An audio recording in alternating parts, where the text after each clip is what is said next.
Hello everybody, thanks for spending some of your time watching this video. Today I want to show you how I will empty out my biggest perlite prop box, which is something that I should have done ages ago, and I noticed now that some of the roots have gotten so long that it might be quite a difficult task to get them out of the perlite without damaging them. You should know that all these cuttings have been in there since October 2021, so that's over 9 months now, which is way too long. And I think there are several philodendron, monstera and also croton cuttings in this box. Now I will show you how I get them out of there without damaging the roots, and I will also show you how I will repot them once again in perlite using my 3-step method for perlite propagations. So in order to get the roots out intact, all I did was let the perlite dry out almost completely, which makes it way easier to detach the roots from the perlite. Now let's have a look at the cuttings and their roots, and the first one out is this big cutting of a philodendron verrucosum 2. Now it has grown quite a big set of roots and even several aerial roots at each node, so I might cut up this propagation in order to have several plants. And as I said, I will repot them once again in perlite to let them get used to airflow. And here you see the result. I cut up the plant in two in order to double its chances for survival outside the prop box. Next up are these two monstera stanleyana variegata cuttings that each developed only one single big root, which I think is quite interesting, but it should be good enough to repot them. And here you can see the result. I ended up potting them up together to save some space. This is one big cutting of a philodendron Villamagense pangui with perlite roots at the bottom and some crazy aerial roots on top.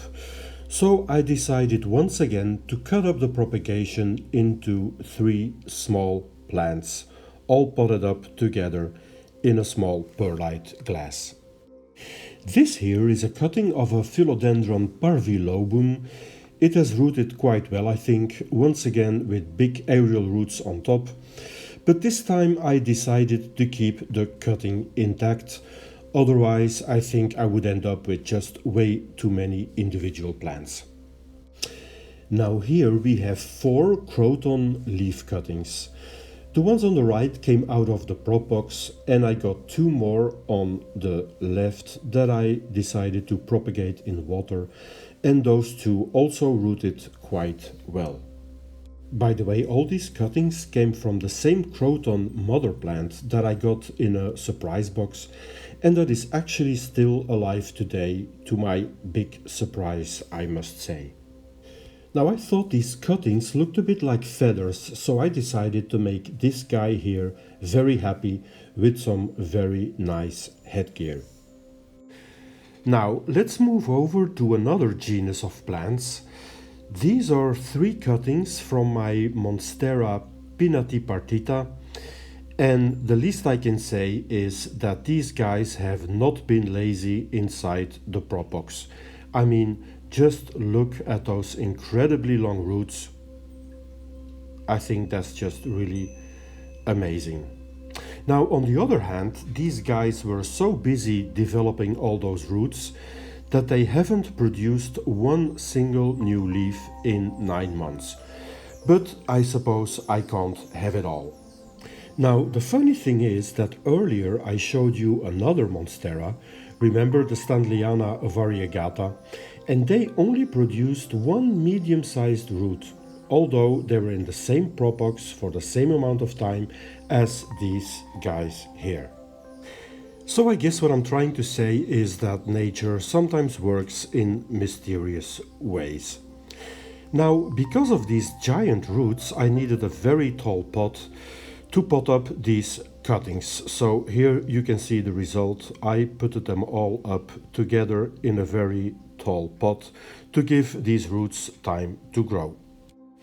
Next up is this very cute baby philodendron tortum.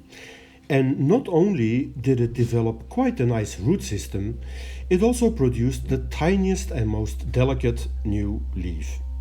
So here you see it potted up in perlite, and I really hope that this baby will make it, because in my opinion philodendron tortum is one of the most unusual philodendron species out there.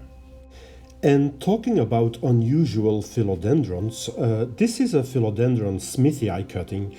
In my opinion, these are not the most easy philodendrons, so we'll have to see whether this guy will make it. Next up are some very small monstera spruciana cuttings that I potted up together in this very small glass. Now this here is a cutting of the most difficult philodendron that I have, which is the philodendron crassinervium. So I hope the cutting isn't listening, but I think it's gonna throw a major tantrum for being disturbed. So we will have to wait and see whether it will survive or not outside the propagation box. Okay, so this guy here is a baby philodendron tenue type that developed quite a nice root system in perlite, but also some useful aerial roots. So for this guy I decided to cut it up in 3 small pieces in order to triple its chances for survival. Now after all this, there is just one single cutting left in the propagation box, which is this philodendron bonifazii. Now its perlite roots are not that big actually, but it has some impressive aerial roots. And I was tempted to cut it up into several plants, but I ended up repotting it as just one single plant, as you can see here. So here you can see the result of me emptying out my big perlite propagation box. I got a total of 26 plants that I put in 15 pots in total. That's all for today. Thank you very much for watching this video. If you liked it, please consider liking and subscribing. Have a very nice day. I hope to see you in another of my videos. Bye bye.